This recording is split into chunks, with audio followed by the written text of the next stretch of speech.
قال الله تبارك وتعالى في كلامه المجيد: أعوذ بالله من الشيطان الرجيم. بسم الله الرحمن الرحيم.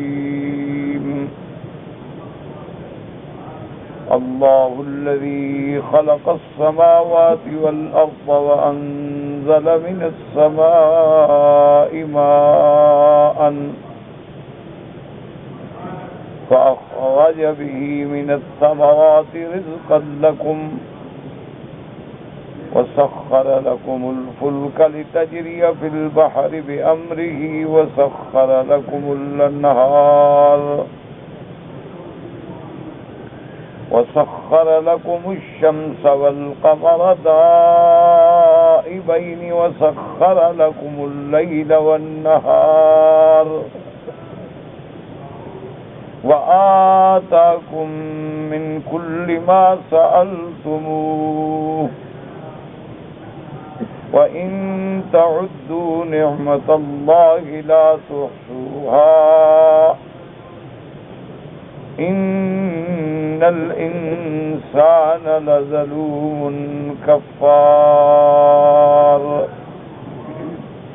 قال المؤلف والمفسر رحمه الله تعالى: أدام النفع بعلومه وعلومكم في الدارين آمين، إلى أن قال: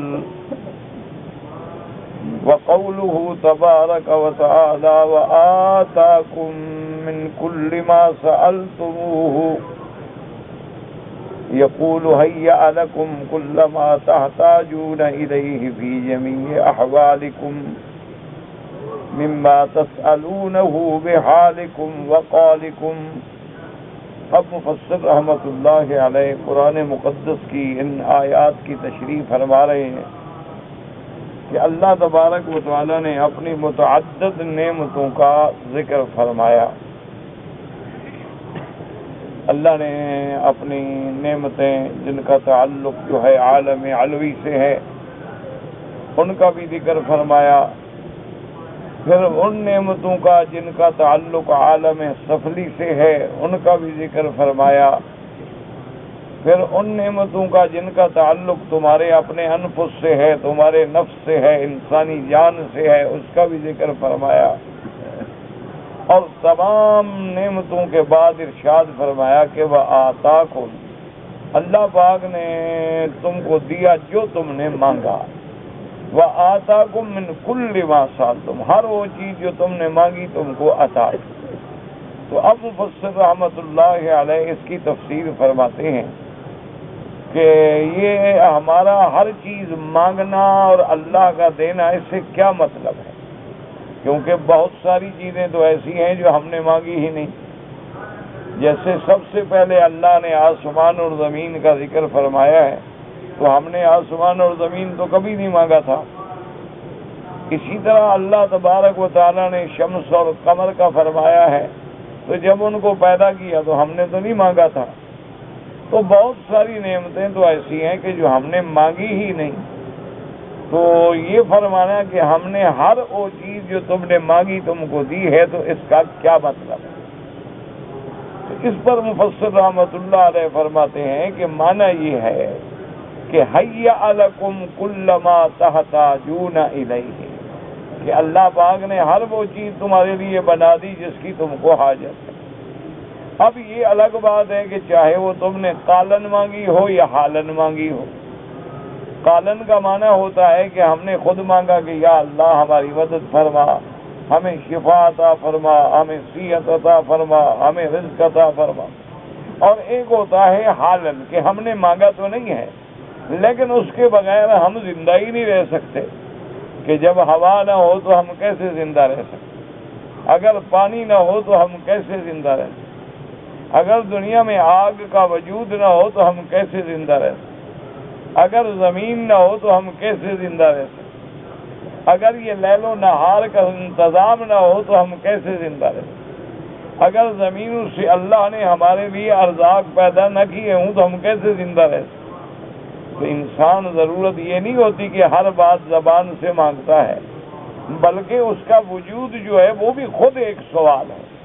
اسی لیے کہ جیسے آپ نے مختلف آواز پڑھے ہیں کہ وَإِن مِّن شَيْءٍ إِلَّا يُسَبِّحُ بِحَمْدِهِ، کہ کوئی ایسی چیز نہیں مگر جو اللہ کی تسبیح و تحمید نہیں کرتی ہے۔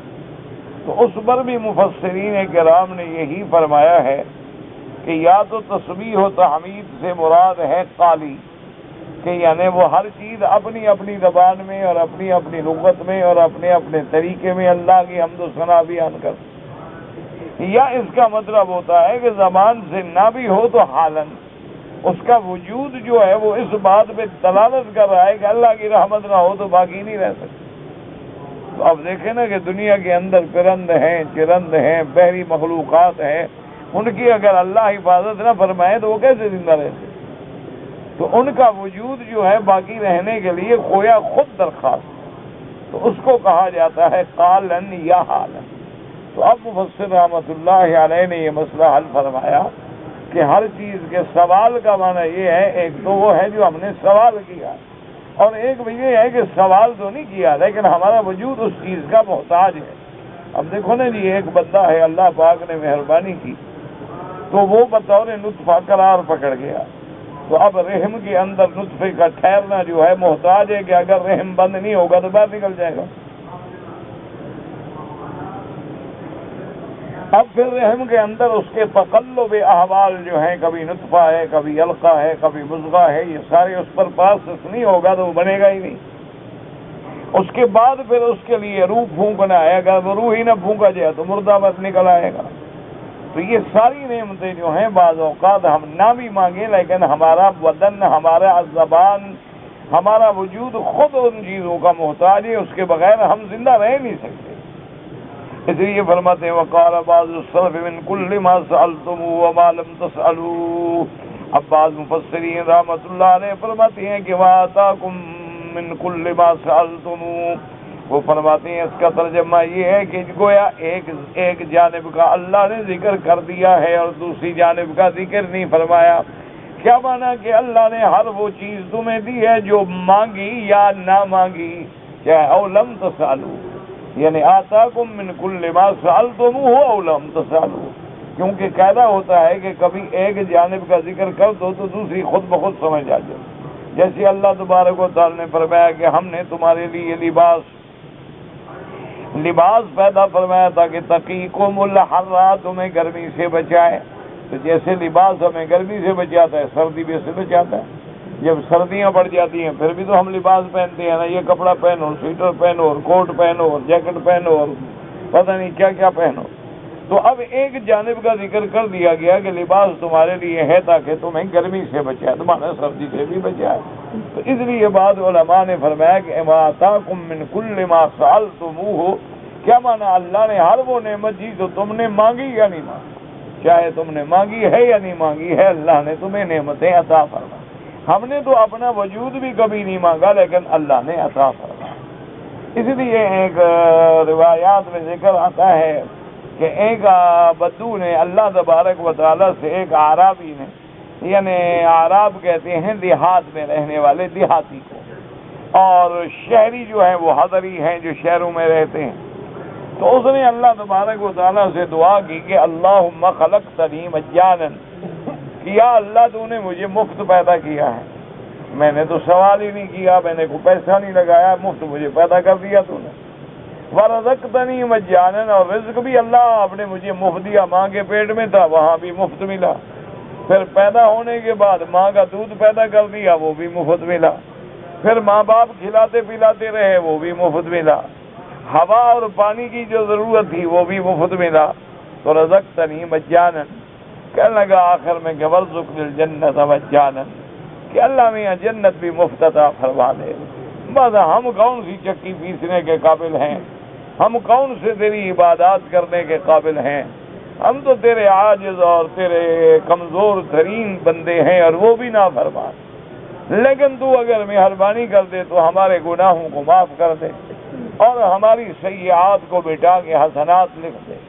تو اس لیے اللہ پاک نے فرمایا کہ مانگا یا نہ مانگا ہم نے تم کو دیا۔ وقوله تبارک و تعالی وَإِن تَعُدُّوا نِعْمَةَ اللَّهِ لَا تُحْصُوهَا، يخبر تعالى عن عجز العباد عن تعداد النعم فضلا عن القيام بشكرها. اللہ نے فرمایا کہ تم اگر میری نعمتوں کو گننا بھی چاہو تو گن نہیں سکتے ہو. تو جب ہم صرف گن نہیں سکتے تو شکر کیا کریں گے؟ ہم نعمتیں شمار ہی نہیں کر سکتے. تو شمار ہی نہیں کر سکتے ہیں تو ہم شکر کہاں سے کر لیں گے؟ جب بندہ اللہ کی نعمتوں کو گننے سے بھی عاجز ہے تو وہ شمار کے اپنا شکر کیسے ادا کرے؟ اسی لیے بعض علماء فرماتے ہیں کہ اللہ پاک تمہیں کبھی موقع عطا فرمائے دن میں یا رات میں، چاہے تم عالم ہو یا جاہل ہو، پڑھے لکھے ہو یا غیر پڑھے لکھے، تو کہتے ہیں کہ ذرا رات کو اپنے تنہائی میں بیٹھ کے غور کرو کہ صرف تیرے بدن کے اندر اللہ کی کتنی نعمتیں ہیں.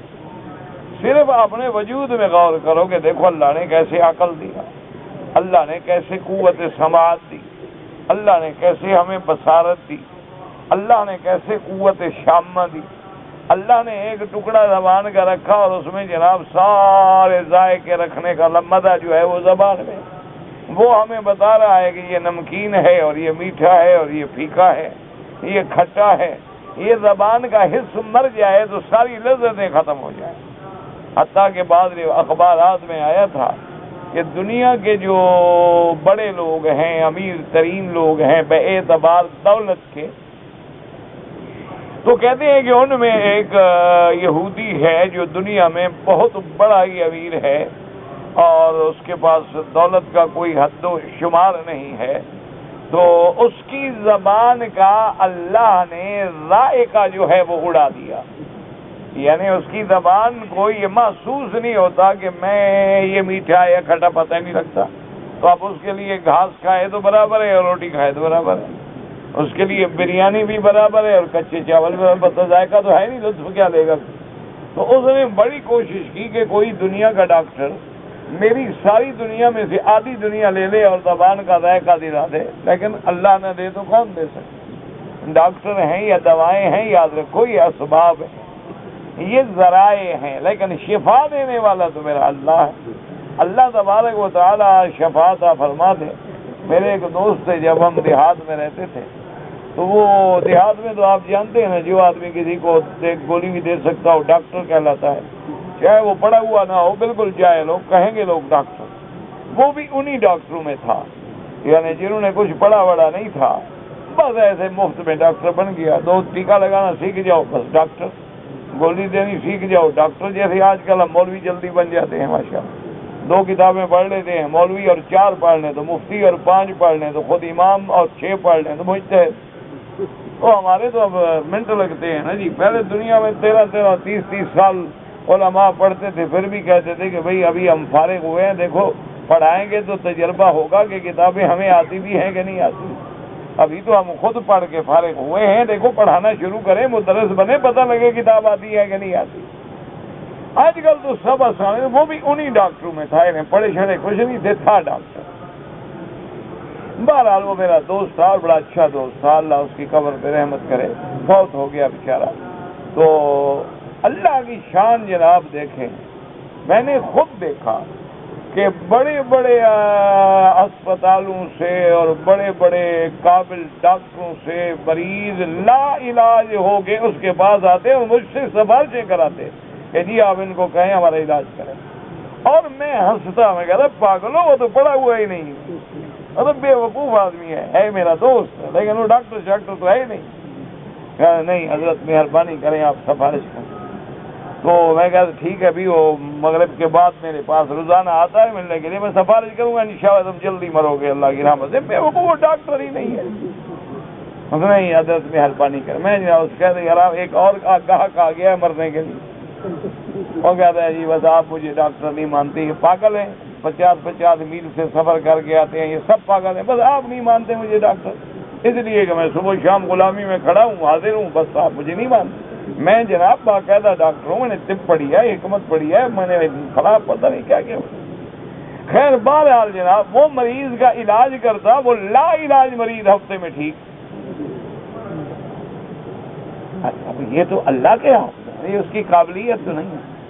یعنی وہ ایسا بے وقوف میرا دوست تھا بیچارہ، اللہ معاف کرے، کہ اس کے پاس کبھی انجیکشن نہیں ہوتے اور مریض کہتا ہے ٹیکہ لگاؤ، پانی لگا دیتا تھا بدبخت، اللہ ہدایت دے۔ ڈسٹل واٹر جو ہے نا جی، وہ شیشی ہوتی ہے نا پانی کی جو انجیکشن میں ملاتے ہیں، اس کو توڑا، وہ اسفنج بھری لگوانے کا، بے وقوف اس کا بدن سوج جائے گا، مکی صاحب کچھ بھی نہیں ہوگا۔ اس کو دماغ میں آیا کہ ڈاکٹر بغیر ٹیکے کے توجہ نہیں کرتا، مجھے ٹیکہ لگا کر ٹھیک ہو جائے گا، وہ نفسیاتی طور پر خود ٹھیک ہو جائے گا، پانی نے خود تھوڑا ٹھیک کرنا ہے۔ اچھا وہ ٹھیک ہو جائے گا، اب اس کا کیا علاج ہے؟ یعنی ایک تو ہوتا ہے نا چلو بھی نزلہ زکام کھانسی، ٹی بی کے پیشنٹ اس دور میں، اب تو خیر ٹی بی کے علاج آ گئے دنیا میں، اس دور میں اللہ ویسے اب بھی ہر کسی کو بچائے، تو اس زمانے میں تو ٹی بی کا علاج نہیں ہوتا تھا۔ اچھا وہ ٹی بی کے مریض تنگ آ جاتے اور تیسری سٹیج پہ جو آخری سٹیج ہے علاج ہی نہیں، ہفتے کے بعد اچھے بھلے وزن بڑھ گیا، شکل ٹھیک ہو گئی، بھاگ دوڑ رہے ہیں ٹھیک ٹھاک، بھائی کمال ہو گیا۔ میں نے کہا یار ان کو کیا دوا دی ہے؟ کہا بس یہ آپ مجھے ڈاکٹر نہیں مانتے، آپ کو کیا بتاؤں، میں تو ٹھیک ٹھاک ڈاکٹر ہوں، کیا بھی، حالانکہ میں ذاتی طور پہ جانتا، میرا دوست ہے بے دخل، وہ مٹی بھی نہیں جانتا، کچھ بھی نہیں، ایسی کتابیں پڑھتا رہتا تھا، جیسے میں نے بتایا نا ہم 2 کتابیں پڑھ کے مولوی بن جاتے ہیں، ایسے تو وہ پڑھتا رہتا تھا ہمارا۔ لیکن اصل کیا ہے کہ شفا اللہ کا، یاد رکھو، یہ ڈاکٹر ہیں، ہسپتالیں ہیں، دوائیں ہیں، یہ سارے اسباب ہیں۔ وَإِذَا مَرِضْتُ فَهُوَ يَشْفِينِ، کہ جب بیمار ہوتا ہوں تو شفا دینے والا میرا اللہ ہے۔ اسی لیے حضور نے دعا سکھائی کہ اللہم رب الناس اذہب الباس انت شافی لا شفاء الا شفاؤک، شفاؤک لا یغادر سقما، تو شفا دینے والی اللہ تبارک و تعالیٰ کی ذات ہے، کوئی بندہ کسی کو شفا نہیں دے سکتا ہے۔ تو اس لیے صرف اپنے سر سے لے کر پاؤں تک اللہ تبارک و تعالیٰ نے جو آپ کو نعمتیں دی ہیں نا جی، یہ ذرا تفکر کر کے رات ذرا بیٹھ جائیں اور گنتے جائیں 1 2 3، یہ صرف اپنے بدن والی نعمتیں گن کے دکھا دیں کہ آپ کے بدن میں کتنے بال ہیں، گن سکتے ہو؟ آپ کے بدن میں کتنے پٹھے ہیں، گن سکتے ہو؟ اچھا ابھی دیکھیں نا جی، آج سے 50 سال پہلے تو کوئی جانتا ہی نہیں تھا نا کہ بائی پاس ہوتا ہے اور دل کا آپریشن ہوتا ہے اور وال بند ہوتے ہیں اور وہ کھول کے وال ٹھیک کر دیتے ہیں۔ تو اب اللہ کی شان دیکھو کہ اللہ نے ہر انسان کی پنڈلی میں ایک سپیئر باقاعدہ وہ نالی رکھی ہوئی ہے کہ جب اس کو ہارٹ کی ضرورت ہوگی یہ نالی نکال کے وہاں لگا دے۔ اللہ تبارک و تعالیٰ تو اللہ الغیب ہے کہ جس کو ہر بندے کے لیے اس نے اندر رکھ دیا ہے کہ جب ضرورت پڑے اسٹپنی تمہاری پڑی ہے اندر نکالو اور لگا دو۔ اللہ کی شان، تو یہ اللہ تبارک و تعالیٰ کا کمال قدرت۔ اسی طرح ایک آپریشن میں میری ڈاکٹر بکری تھے، بہت بڑے ڈاکٹر تھے، ان کی 80,000 ریال 1 مہینے کی تنخواہ، تو وہ بیچارہ میرا بڑا، بس اللہ نے اس کے دل میں ڈال دیا ہوگا کہ میں پڑھا ہوا مولوی ہوں، بس ایسے۔ تو بہرحال 2-4 مسائل پہ جب ڈسکس ہوئی تو وہ بھی سمجھ گیا شاید میں مولوی ہوں، ایسے اس کے دماغ میں اللہ عزت دے تو ڈال دیتا ہے۔ تو اس کے ساتھ میں ایک آپریشن کے سلسلے میں گیا، تو آپریشن میرا اپنے عزیز کا تھا، آپریشن ہو گیا اور اس کے بعد جناب کوئی پٹی نہیں، کوئی دوائی نہیں، کچھ نہیں۔ انہوں نے مجھے اسپتال سے فون کیا کہ جناب ہمارا آپریشن تو ہو گیا ہے الحمدللہ، لیکن یہ کیسا آپریشن ہے کہ اتنا بڑا آپریشن جہاں پتہ نہیں 20-25 ٹانکے لگے ہوں اور کوئی پٹی نہیں، دوائی نہیں، گولی نہیں، کیپسول نہیں، کچھ نہیں، ایسے کھلا پڑا ہے، اور ڈاکٹر صاحب تو صبح سے آئے ہی نہیں۔ آپ آئیں، مہربانی کریں، ہماری کو سفارش کریں۔ میں خیر جناب اب کیا، وہ بہت بڑا اسپتال ہے، تو وہاں جناب بہرحال میں گیا۔ اللہ کی شان یہ ہے، خدا کی قدرت، جب وہ کسی بندے کا کام کرانا ہوتا ہے نا سبب بھی بنا دیتی ہے۔ میں گاڑی کھڑی کر کے جو ہی پارکنگ سے نکلا، وہ بھی گاڑی کھڑی کر کے ڈاکٹر صاحب نکل رہے ہیں، السلام علیکم نے کہا، ڈاکٹر صاحب ہاؤ آر یو، ہو گئی۔ میں نے کہا بات سنو یار، وہ ہمارا مریض ہے، وہ تو میرے بڑا تعلق ہے، اور میں نے کل آپ کو سفر کہا کیا ہو گیا، واٹ از دا پرابلم؟ میں نے کہا بھائی کوئی نہیں، اس کو تم نے آپریشن کیا صبح 7 بجے کا، شام کے 5 بج گیا، اس کو کوئی گولی، کوئی دوائی، کوئی پٹی، کوئی بات۔ تو اس نے کہا کہ اچھا آئے، اس نے مجھے ساتھ مریض کے کمرے میں لے گئے. اس نے کہا کہ مریض صاحب آپ بتائیں آپ کو کوئی تکلیف ہے, کوئی درد ہے؟ نہیں. بخار ہے؟ نہیں. کیوں دوائی دوں تمہیں؟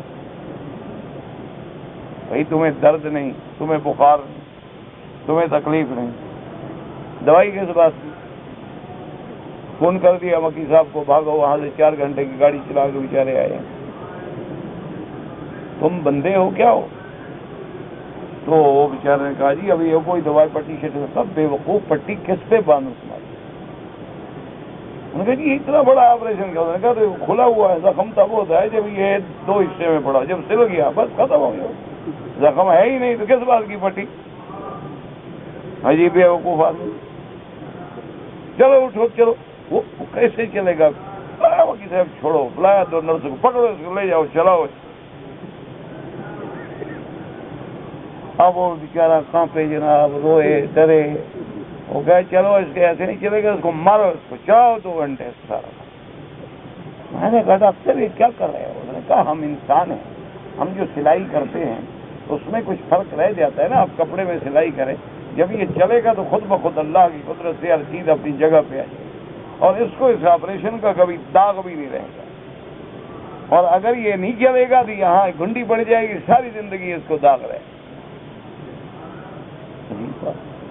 پھر اس نے جناب بیٹھ کے پورا وہ منگایا اپنا جو پورے انسان کا ڈھانچے کا فوٹو ہوتا ہے. اس نے کہا اللہ نے ہر جگہ کاٹنے کے لیے جگہ رکھی ہے. اگر ہم اس کو صحیح ٹیشو پہ کھولیں گے تو جب جڑے گا تو کبھی داغ نہیں ہوگا.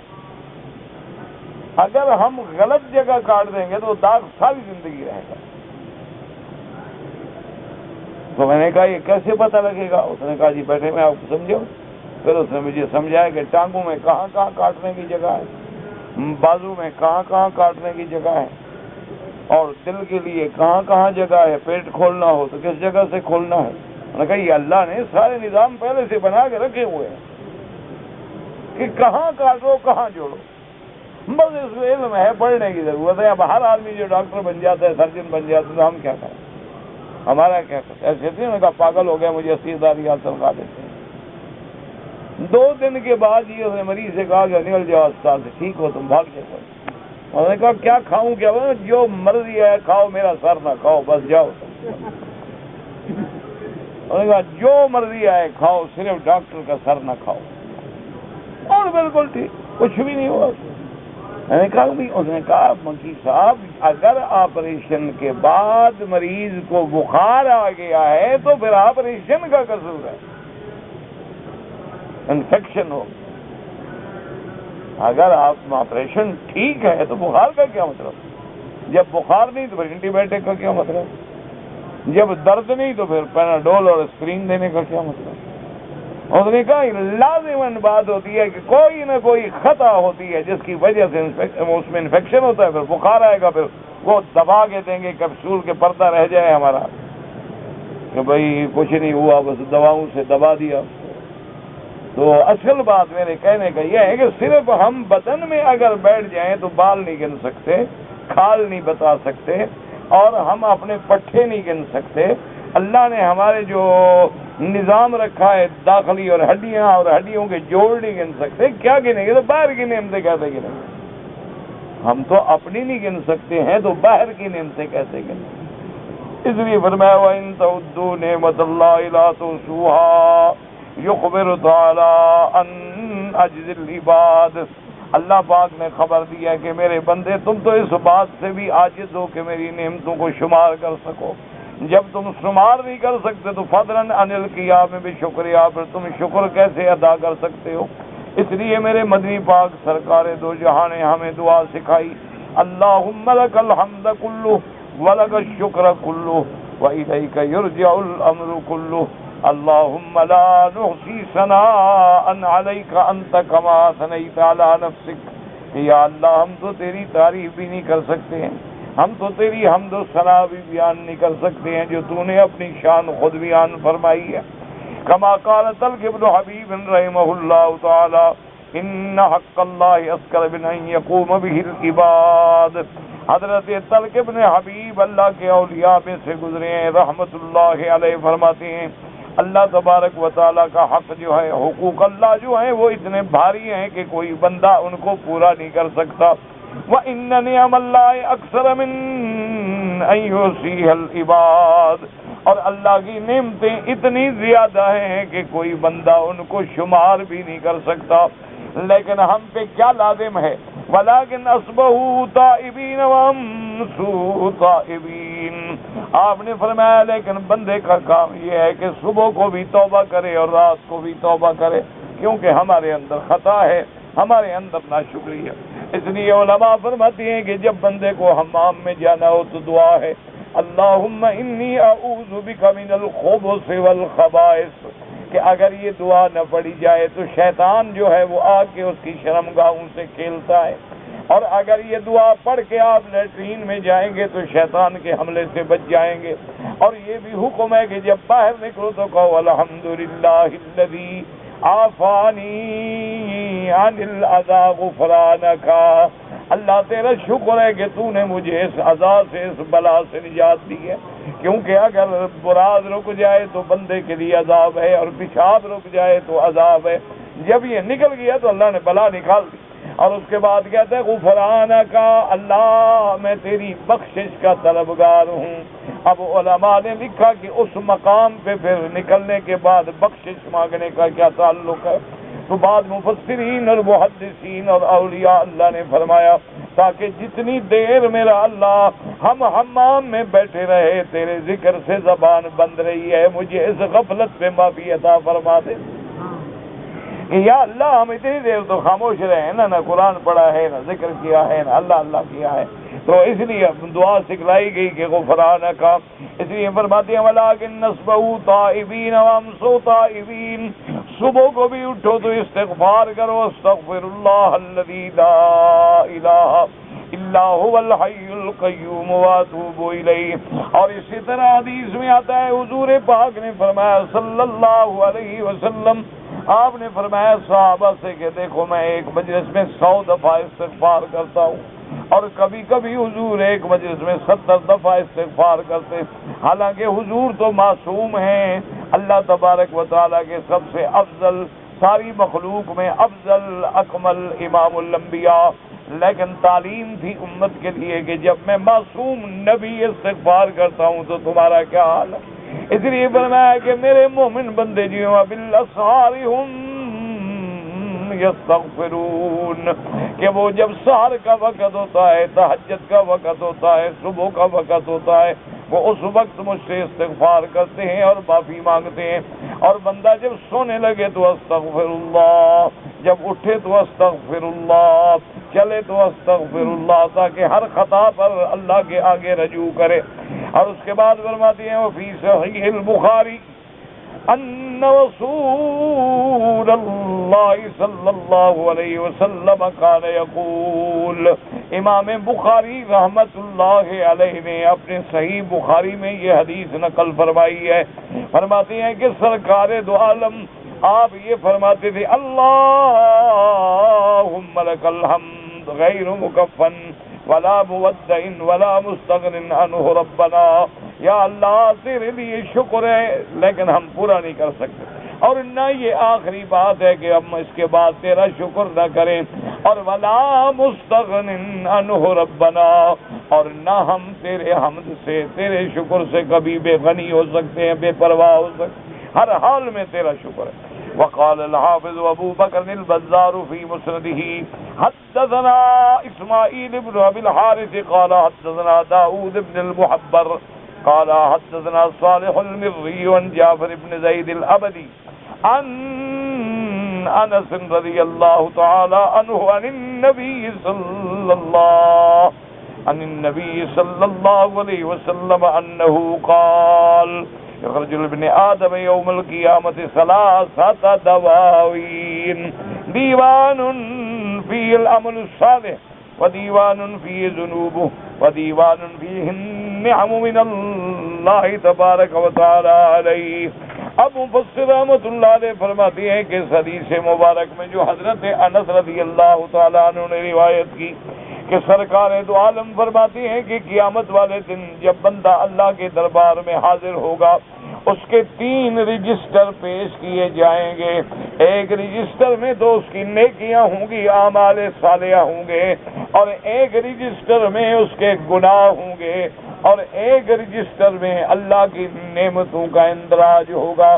فیقول اللہ تعالی لأصغر نعمه يحسبه قال في دیوان النعم خذي ثمنك من عمله الصالح والصواب عمله الصالح كله ثم ترحى وتقول وعزتك ما استوفيت فتبقى الذنوب والنعم فإذا أراد الله أن يرحمه قال يا عبدي قد ضاعفت لك حسناتك وتجاوزت لك عن سيئاتك حسبه قال ووهبت لك نعمي غريب وسنده ضعيف. اب جناب فرماتی ہیں کہ اللہ تبارک و تعالی اپنی کسی سب سے چھوٹی نعمت کو حکم دیں گے جو اس دیوان نعمتوں میں درج ہوگی کہ میرا بندہ یہ کھڑا ہے، اس سے تو اپنی قیمت وصول کر لے. تو اب جناب وہ قیمت کیا وصول کیا؟ اعمال صالحہ علیہ. اب سارے عمل صالحہ ایک نعمت کا بدلہ ہوگا کہ اللہ میاں تو ابھی تو میرا بدلہ ہی پورا نہیں ہوا، لیکن حسنات کو بڑھا دیں گے اور اس کے سیئات کو مٹا دیں گے. لیکن اس کی سند بالکل ضعیف ہے. وقد روى في الأثر أن داود عليه السلام قال يا رب كيف أشكرك والشكري لك نعمة منك علي فقال الله تعالى الآن شكرتني يا داود أي حين اعترفت بالتقصير عن أداء شكر المنعم. اب جناب فرماتی ہیں کہ روایت میں یہ بھی حدیث میں موجود ہے کہ ان داؤد علیہ السلام اللہ کے پیغمبر ہیں قال یا رب کیف اشکرک، یا اللہ یا رب تیرا میں کیسے شکر کروں.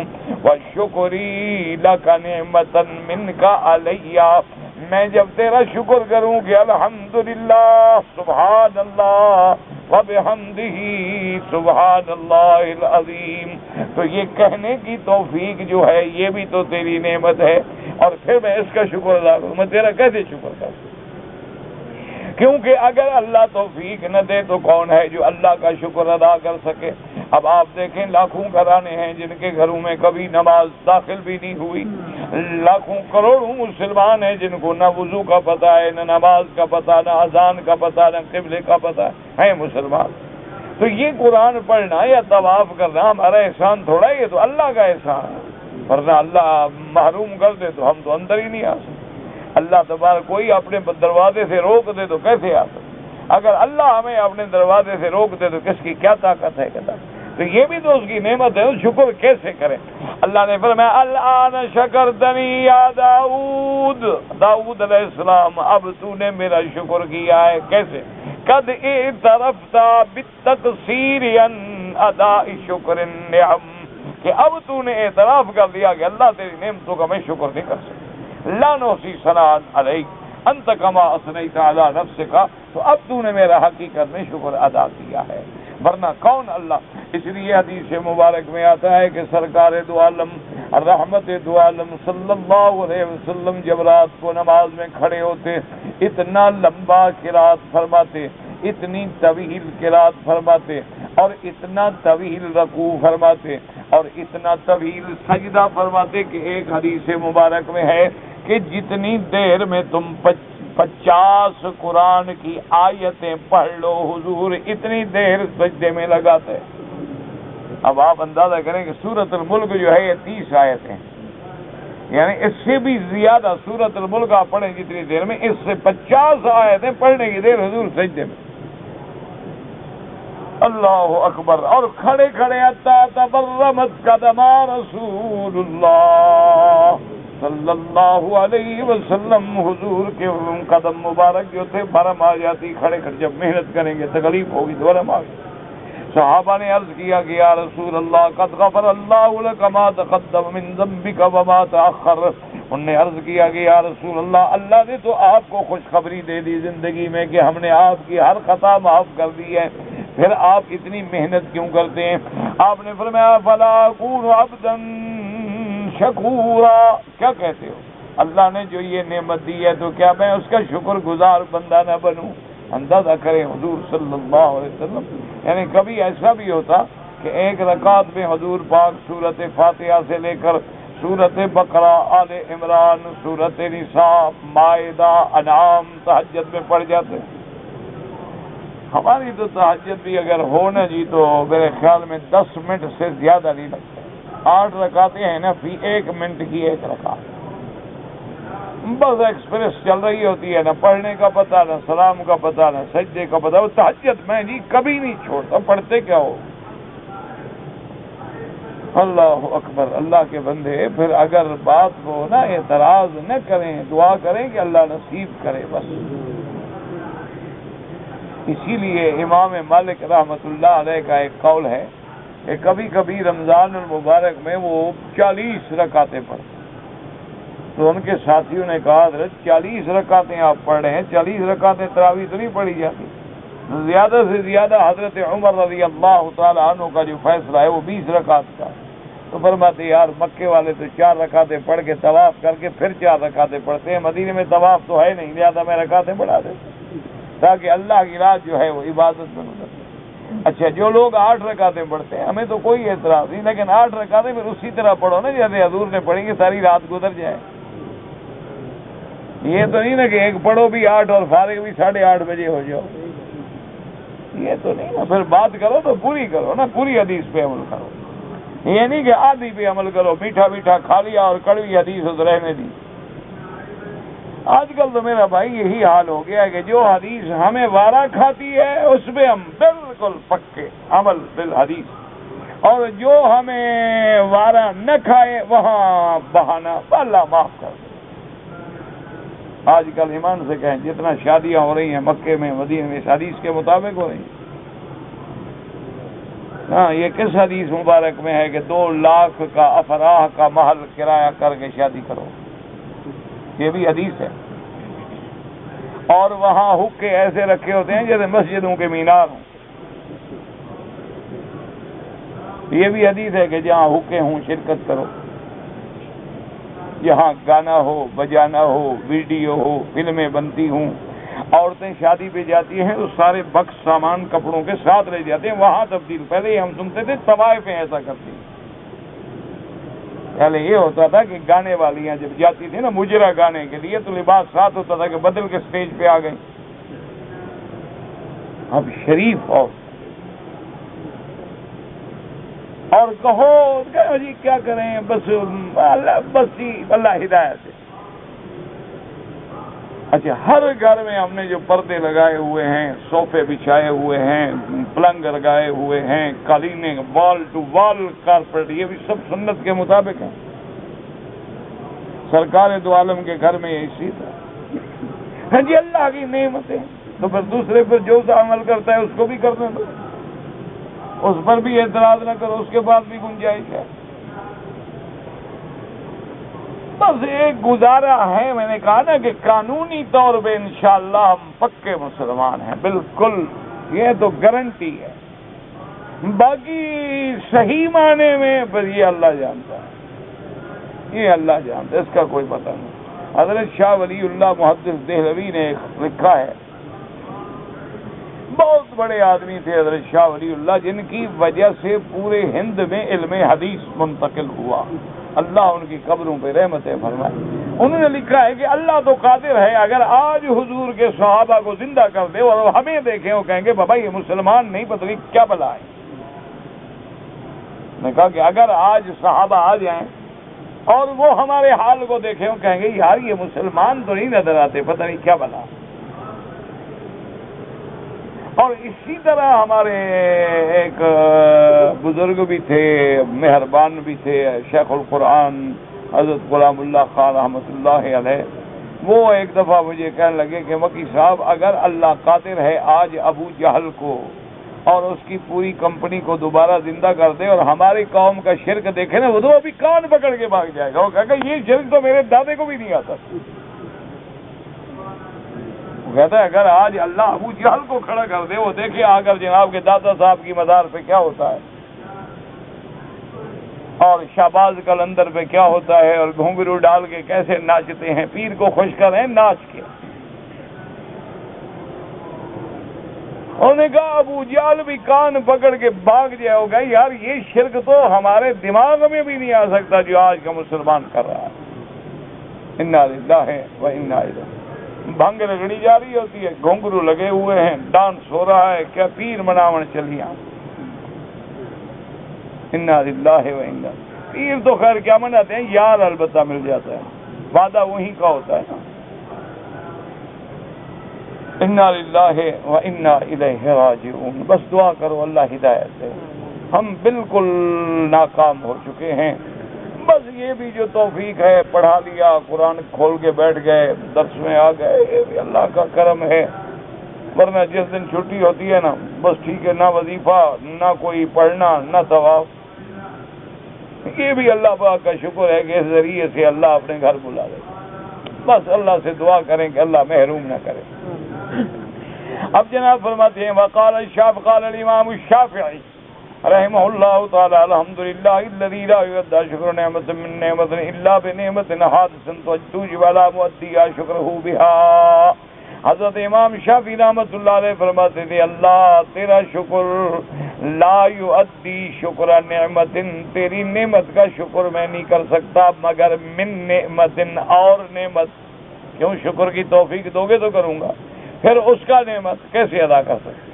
اسی لیے کہتے ہیں لو کل جاریۃ منی لہا لغۃ تثنی علیک بما اولیت من حسنی لکان ما زاد شکری شکرت به الیک ابلغ بالاحسان والمنن۔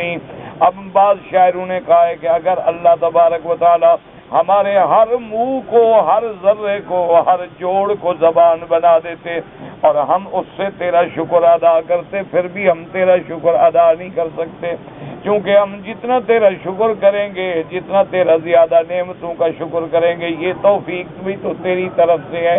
تو اس لیے اللہ تبارک و تعالی نے فرما دیا ہے کہ ان تعدوا نعمت اللہ لا تحصوها، کہ جب تم میری نعمتوں کو شمار نہیں کر سکتے ہو، گن نہیں سکتے ہو، تو شکر کیسے کرو گے؟ اللہم لک الحمد کلہ ولک الشکر کلہ والیک یرجع الامر کلہ، اللہم لا نحصی ثناء علیک انت کما اثنیت علی نفسک۔ ویسے یاد کر لیں کہ بڑا آسان ہے کہ صبح و شام استغفار اور سبحان اللہ و بحمدہ سبحان اللہ العظیم، سبحان اللہ و بحمدہ سبحان اللہ العظیم، سبحان اللہ و بحمدہ سبحان اللہ العظیم، سبحان اللہ و بحمدہ عدد کلماتہ مداد کلماتہ ورضا نفسہ۔ یہ دو چار کلمات حدیث کے مطابق پڑھ لیا کریں تو کم از کم شکر کرنے والوں میں شامل ہوگا۔ جیسے آدمی دو چار کلمات ذکر کے کہہ دے تو ذاکرین میں ہو گیا، چلو غافلین سے نکل آیا۔ تو جو کلمات حدیث مبارک میں شکر کے ہیں وہ پڑھ لیے تو کم از کم الحمدللہ شاکرین میں ہو گیا، یعنی اس سلک میں آ گیا، ورنہ صحیح معنی میں تو شکر کون کر سکتا۔ جی کہ میری جب شادی ہوئی تھی تو میں نے حق المہر ادا نہیں کیا، طے بھی یہ ہوا تھا کہ بعد میں دے دینا، لیکن اتفاق کی بات ہے کہ 2 مہینے کے بعد میری بیوی فوت ہو گئی اور میں حق المہر نہیں دے سکا۔ تو بالکل اب ادا کریں، اپنی بیوی کے جو وارث ہیں ان کو ادا کر دیں، شریعت کے مطابق پوچھ لیں کہ آپ کی بیوی کے ورثاء کون کون ہیں اور جتنا ان کا حق بنتا ہے ان ورثاء کو ادا کر دیں۔ اگر بفرض محال اس کا کوئی بھی وارث نہیں ہے تو خیرات کر دیں، لیکن ادا کرنا ہوگا ہر حال میں۔ اس لیے کوشش یہ کیا کرو کہ حق المہر جو ہے نا جی وہ چاہے تھوڑی ہو لیکن معجلاً فوراً ادا کرو۔ یہ ضروری نہیں ہوتا ہے، یہ تو لوگ نام ناک رکھنے کے لیے لکھوا دیتے ہیں نا جی 5 لاکھ لکھ دو جی، 1 کوٹھی لکھ دو جی۔ اچھا یہ جتنا زیادہ لکھی جائے نا سمجھ جاؤ یہ نہیں ملے گی۔ اس کے بعد جناب مقدمے اور کیس اور عدالتیں اور جھگڑے۔ آپ بالکل جائز حق المال رکھیں جو آپ کی توفیق ہے، جو اللہ نے آپ کو قدرت توفیق دی، اور بالکل فوراً ادا کر۔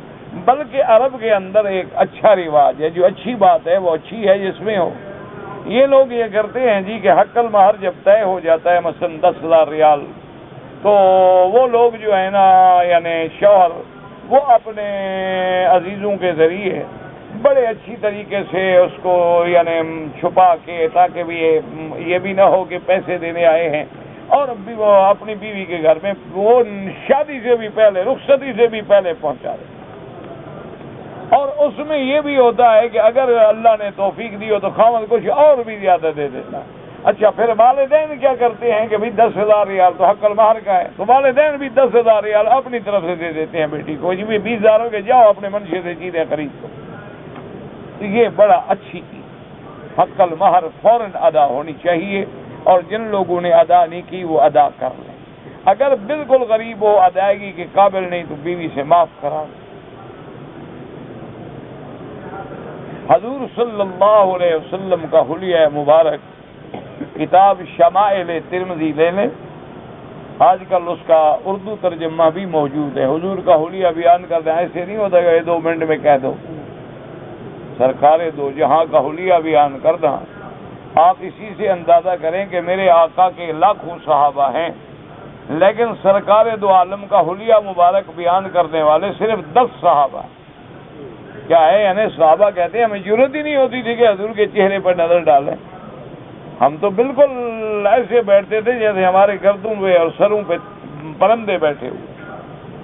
اور اسی طرح صحابہ کہتے ہیں کہ یہ مقام صرف 2 بندوں کو حاصل تھا، سیدنا ابی بکر اور سیدنا عمر، کہ کانا ینظران الیہ، کہ یہ دونوں آنکھیں اٹھا کے سرکار دو عالم کو دیکھتے تھے، وَكَانَ يَنظُرُ إِلَيْهِمَا، اور سرکار بھی ان کی طرف دیکھتے تھے اور تبسم فرماتے تھے اور مسکراتے تھے۔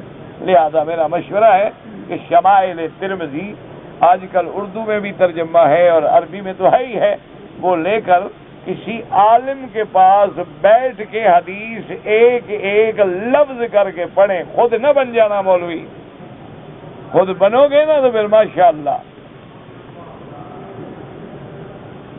حضور پاک نے جب بھی طواف کیا ہے حجر اسود کو بوسہ دیا، لیکن ہر چکر میں نہیں، بوسہ بھی دیا، اشارہ بھی کیا، لکڑی بھی لگائی۔ اب کتنی بار کسی نے نہیں گنا، تم گن کے کیا کرو گے؟ ہاں مجھے بتائیں کہ آپ جو گنے حضور نے 10 دفعہ دیا یا 9 دفعہ دیا؟ 1 دفعہ دیا سنت ہو گئی، بس بات ختم ہو گئی۔ کہتے جی کہ مراقبہ جو کرتے ہیں اس کا کو قرآن اور حدیث میں حکم ہے، جو کرتے ہیں ان سے پوچھو، میں تو کرتا نہیں۔ جو لوگ مراقبہ کرتے ہیں ان سے پوچھو کہ بابا تمہارے پاس کیا دلیل ہے، وہ آپ کو بتائیں گے۔ میں تو نہ مراقبہ کرتا ہوں اور نہ میرا کوئی یہ مقام ہے اور نہ مجھے یہ طریقے آتے ہیں۔ جب کرتا ہی نہیں تو اس کے لیے میں دلائل کیوں ڈھونڈوں بھائی؟ جو آدمی کرے گا وہ دلائل ڈھونڈے گا۔ تو جو لوگ کرتے ہیں نا ان سے آپ رجوع کریں، وہ آپ کو انشاءاللہ بتلائیں گے کہ بھئی مراقبے کرنے کا کیا معنی ہے۔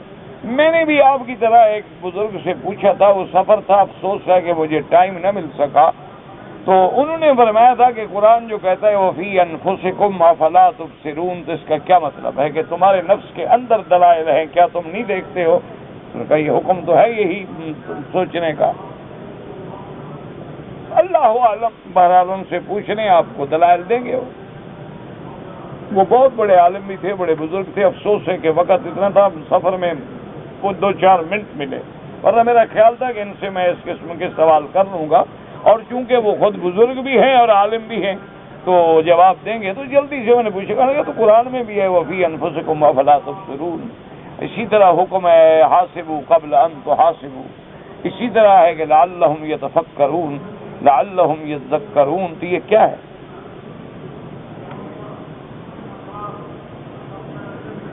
اور جی تفسیر جلالین صحیح ہے یا غلط ہے؟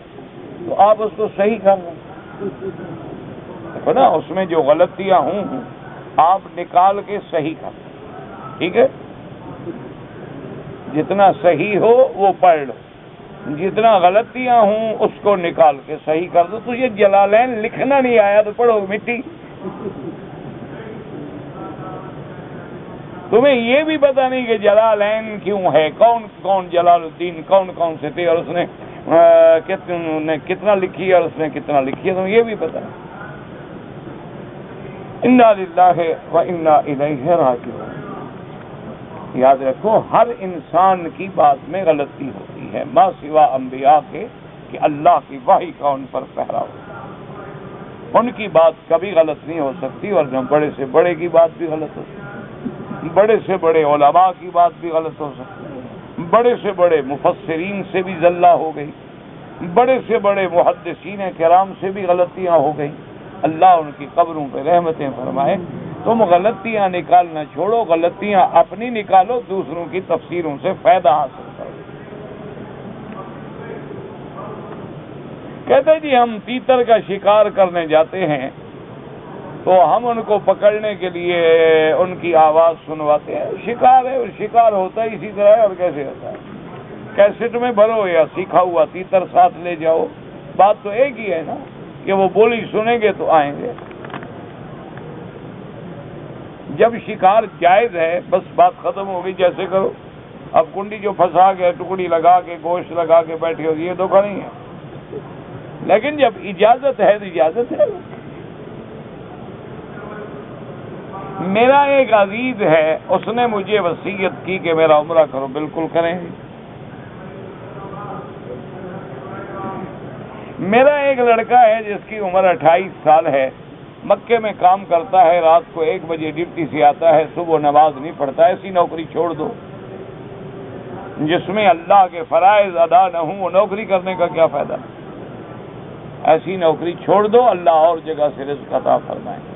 اور اگر 1 بجے آتے ہو تو کیا ہے، باقی کیا کتنی دیر ہوتی ہے؟ 3-4 گھنٹے ہوتے ہیں، وہ بھی نہ سوئیں اگر تمہیں خطرہ، ورنہ الارم لگا دیں اور نماز پڑھیں اور سو جائیں، کوئی بات ہے۔ یہ کوئی بہانے بنانے کی تو ضرورت نہیں ہے نا جی۔ بھئی یہ تو پتہ نہیں کوئی I want to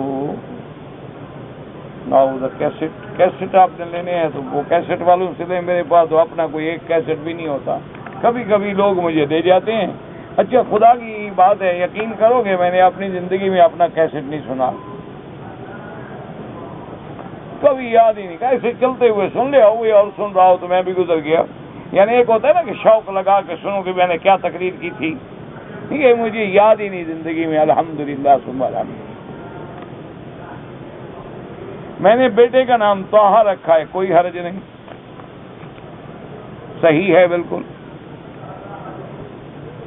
میں نے وتر کی نماز نہیں پڑھی تھی، اور میرا ارادہ تھا کہ صبح کے تہجد کے لیے جب اٹھوں گا تو وتر پڑھوں گا، لیکن آنکھ اس وقت کھلی کہ جب اذان ہو، کوئی بات نہیں، آپ قضا پڑھ لیں، آپ وتر جو رہ گئے ہیں نا ان کو قضا کر کے پڑھ لیں گے۔ اگر ایک آدمی فالج کا مریض ہے اور وضو میں اس کو تکلیف ہے، ہاں بالکل وہ تیمم بھی کر سکتا، اگر وضو اس کے لیے خطرہ ہے، باعث ازدیاد مرض ہے، بیماری بڑھ جائے گی، تو تیمم بھی کر سکتا ہے۔ مسجد الحرام میرا بھائی، سارا مکہ جو ہے یہ مسجد الحرام ہے، کیونکہ قرآن پاک نے کہا ہے ذالک لمن لم یکن اہلہ حاضر المسجد الحرام، تو لوگوں کا اہل جو ہے وہ یہاں مسجد میں تو نہیں رہتا نا، مانا ہے مکے میں رہتا ہے۔ تو قرآن کہتا ہے کہ تمتع کا حج وہ کریں گے جن کی فیملی مسجد الحرام میں نہ رہتی ہو، تو مانا یہ ہے کہ مکے میں رہنے والا تمتع نہیں کر سکتا، وہ افراد کرے گا، قران بھی نہیں کر سکتا، وہ افراد کرے گا۔ البتہ حج تمتع اور حج قران جو ہے وہ میقات سے احرام باندھا جاتا ہے، اس لیے علماء فرماتے ہیں کہ ذالک لمن لم یکن اہلہ حاضر المسجد الحرام۔ اسی طرح قرآن کہتے ہیں انما المشرکون نجس فلا يقربوا المسجد الحرام، تو مسجد الحرام سارا مکہ ہے انشاءاللہ، یہاں بھی نمازیں پڑھیں گے انشاءاللہ لاکھ ملے گا۔ اگر کسی دوسرے ملک سے آنے والی حائضہ عورت بغیر احرام باندھے ہوئے میقات سے آ گئی، بالکل دم ہو گیا، کیونکہ یاد رکھو کہ احرام باندھنے میں حائضہ عورت کے لیے بھی احرام جائز ہے، یعنی وہ غسل کرے اور نیت کر لے، نفل نہ پڑھے۔ جب مکے میں آ جائے تو اپنے سکن پہ جا کے انتظار کرے، جب مدت حیض گزر جائے تو غسل کر کے اپنا عمرہ پورا کر لے۔ تو حائضہ کے لیے احرام باندھنا جائز ہے، لیکن اس نے احرام نہیں باندھا تو اگر پاک ہونے کے بعد بھی میقات پہ لوٹ جا کے احرام باندھ لے تو دم سے بھی بچ جائے گی، ورنہ ایک بکری دم بھی ادا کرے اور پھر عمرہ یہاں مسجد عائشہ سے کر لے۔ اگر کسی کے اولاد میں سے بچہ یا بچی مردہ پیدا ہوا ہے تو جنازہ نہیں ہوتا۔ یاد رکھو کہ اگر بچہ ہے یا بچی ہے پیدائش کے بعد چیخ مارے تو پھر تو جنازہ پڑھنا ہوگا، لیکن اگر وہ ہے ہی مردہ، ماں کے پیٹ سے ہی مردہ نکلی ہے تو کوئی اس کا جنازہ نہیں، بس دفن کر دیا جائے۔ اگر کوئی آدمی 4 رکعت سنت پڑھنے کی نیت باندھے ہوئے پڑھ رہا تھا، نماز کھڑی ہو گئی تو 2 رکعتوں پہ سلام پھیر دے، جماعت میں مل جائے، اور نماز کے بعد جو 2 رکعتیں چھوڑی ہیں وہ بعد میں پڑھ لیں، کیونکہ جب وہ نماز مکتوبہ کھڑی ہو جائے تو پھر نماز پڑھے۔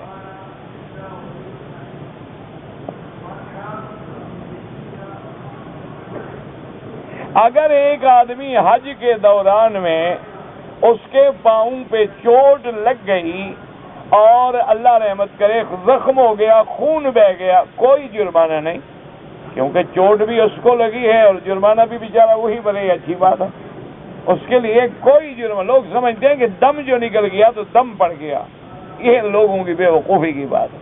چوٹ لگ جائے یا خون نکل جائے، اللہ معاف کرے، کبھی ذبح کرتے ہوئے بھی ہاتھ کٹ جاتا ہے، کبھی اس طرح پھرواتے ہوئے بھی ہاتھ کٹ جاتا، سر پہ زخم لگ جاتا ہے، تو اس لیے کوئی دم نہیں، کوئی جرمانہ نہیں اور کوئی گناہ نہیں۔ واللہ تعالی اعلم علمہ وتم۔ اللہم صل علی سیدنا محمد وعلی آل سیدنا محمد وبارک وسلم۔ اللہم انت ربی لا الہ الا انت الاحد الصمد الفرد الذي لم يلد ولم يولد ولم يكن له كفوا احد۔ اللهم أنت الله لا إله إلا أنت الغني ونحن الفقراء۔ اللهم أنت الله لا إله إلا أنت الغني ونحن الفقراء۔ اللهم أنزل علينا الغيث ولا تجعلنا من القانتين۔ اللهم أنزل علينا الغيث ولا تجعلنا من القانتين۔ اللهم أنزل علينا الغيث ولا تجعلنا من القانتين۔ اللهم سقيا رحمة لا سقيا عذاب۔ اللهم اسقي عبادك وبلادك وبهائمك وانشر رحمتك يا ارحم الراحمين۔ اللهم لا تجعلنا من القانتين۔ اللهم لا تجعلنا من الآئسين۔ اللهم لا تجعلنا مزغة للماغرين، لا تجعلنا عقلة للآكلين، لا تجعلنا فتنة للقوم الظالمين۔ اللهم انصر الإسلام والمسلمين۔ اللهم انصر الإسلام والمسلمين۔ اللهم انصر الإسلام والمسلمين۔ اللهم احفظ سائر بلاد المسلمين وهذا البلد الأمين، فاجعلها آمنا مطمئنا سخاء رخاء إلى يوم الدين برحمتك يا أرحم الراحمين۔ اللهم اهلك أعداءك أعداء الدين۔ اللهم انزل عليهم بأسك الذي لا يرد عن القوم المجرمين۔ اللهم اشفنا واشف مرضانا ومرضى المسلمين۔ اللهم اشفنا واشف مرضانا ومرضى المسلمين۔ اللهم اشفنا واشف مرضانا ومرضى المسلمين۔ اللهم اجعل لنا وللمسلمين من كل هم فرجا ومن كل ضيق مخرجا ومن كل بلاء عافيا۔